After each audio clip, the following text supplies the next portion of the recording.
Because but nowadays we have an event in it. Is the father of Gundam. Oh really? Yep. Straight from Japan? Wow. Because he made different artwork and robots.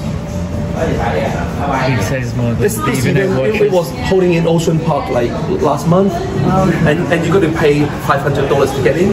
But we moved everything into the shop, and now you don't have to pay. So just go to look at it. Yeah, it's the new. That's the one for this event, 50 years. Wow.